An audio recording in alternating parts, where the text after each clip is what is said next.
जय श्री श्याम। आज हम सुनेंगे अजा एकादशी व्रत की कथा। एक बार राजा हरिश्चंद्र ने स्वप्न में अपना सारा राज्य एक ऋषि को दान दे दिया। राजा ने जिस ऋषि को राज्य दान किया था वे महर्षि विश्वामित्र थे। दूसरे ही दिन महर्षि विश्वामित्र उनके दरबार में जा पहुँचे और स्वप्न में राज्य दान करने का स्मरण कराया। तब सत्यवादी राजा हरिश्चंद्र ने स्वप्न में दान किया अपना राज्य तुरंत उन्हें सौंप दिया और राज दरबार से चलने को उद्यत हुए। तभी विश्वामित्र ने उनसे दक्षिणा में 500 स्वर्ण मुद्राएं मांगी। राजा ने कहा, हे ऋषिवर, 500 क्या, आप चाहें तो राजकोष से 5000 स्वर्ण मुद्राएं ले सकती हैं। अब तो ये सब कुछ आपका ही है। तुम भूल रहे हो राजन कि राज्य के साथ ही राजकोष भी तुम मुझे दान कर चुके हो। क्या दान की हुई वस्तु ही दक्षिणा में देना चाहते हो? तुम ये भी भूल रहे हो कि दान के साथ दक्षिणा अलग से दी जाती है।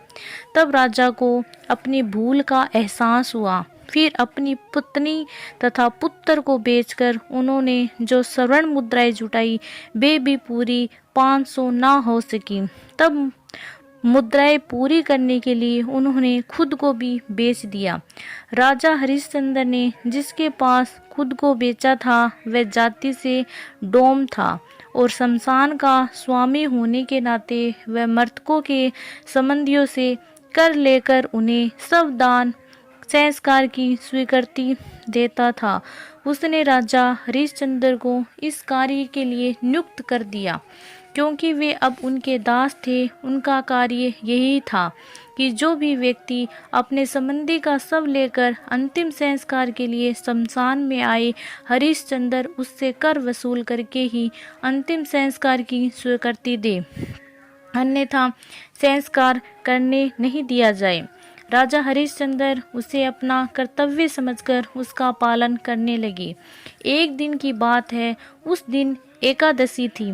आधी रात बीत चुकी थी। राजा हरिश्चंद्र शमशान भूमि में पहरे पे तैनात थे। तभी वहां एक स्त्री अपने पुत्र का दाह संस्कार करने के लिए आई।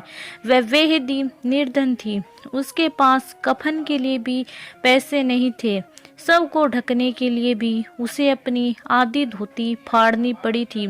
जैसे ही वह स्त्री अपने पुत्र के शव के साथ शमशान में दाखिल हुई, वैसे ही राजा हरिश्चंद्र ने उससे कर मांगा। मगर जिसके पास अपने पुत्र का मर्त शरीर ढकने के लिए कफन तक के पैसे न थे, उसके पास भला कर चुकाने के लिए पैसे कहाँ से आते।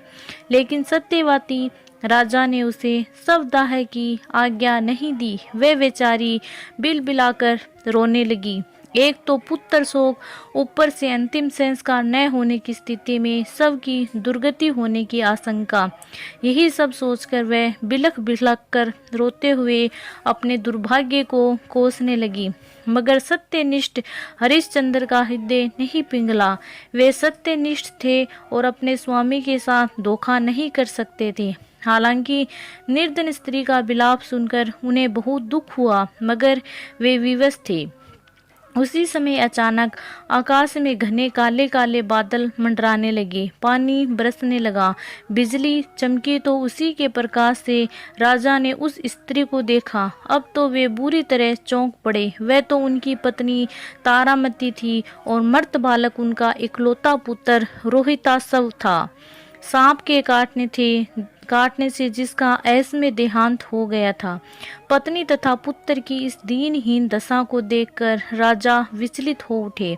उस दिन एकादशी थी तथा उन्होंने व्रत किया था। दूसरे परिवार की ये दुर्दशा, उनकी आंखों में आंसू उमड़ आए। उन्होंने जल भरे नेत्रों से आसमान की ओर देखा, मानो कह रहे हो, हे प्रभु, और क्या क्या दृश्य दिखाओगे? क्या मेरे भाग्य में ये दिन भी देखना लिखा था प्रभु? लेकिन ये तो उनकी परीक्षा की घड़ी थी। जैसे तैसे उन्होंने स्वयं को संभाला।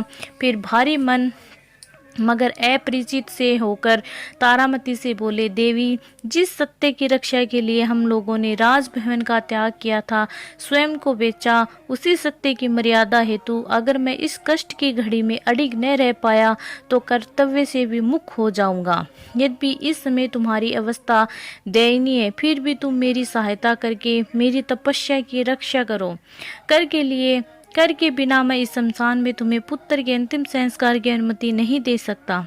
सुनकर रानी ने स्वयं नहीं खोया और शरीर पे लिपटी हुई आधी धोती में से आधी धोती जैसे तैसे फाड़कर कर के रूप में उन्हें हरिश्चंद्र की ओर बढ़ाया। वैसे ही प्रभु प्रकट होके बोले, हरिश्चंद्र, तुमने सत्य जीवन में धारण करके उच्चतम आदर्श स्थापित करके आचरण की सिद्धि का परिचय दिया। तुम्हारी कर्तव्य निष्ठता सत्यता धन्य है, तुम अमर रहोगे। आज के बाद से तुम्हें कर्तव्यनिष्ठ एवं सत्यवादी राजा हरिश्चंद्र के नाम से जाना जाएगा। राजा हरिश्चंद्र ने प्रभु को प्रणाम करके आशीर्वाद मांगते हुए कहा, भगवान, यदि आप मेरी कर्तव्य निष्ठा और सत्य से प्रसन्न हो तो इस दुखिया स्त्री के पुत्र को जीवन दान दे दीजिए। फिर ईश्वर के आशीर्वाद से देखते देखते रोहितासव जीवित हो उठा। विश्वामित्र जी ने भी भगवान के आदेश से उनका सारा राज्य वापस लौटा दिया। यही इस एकादशी का महत्व है। बोलो राजा हरिश्चंद्र की जय।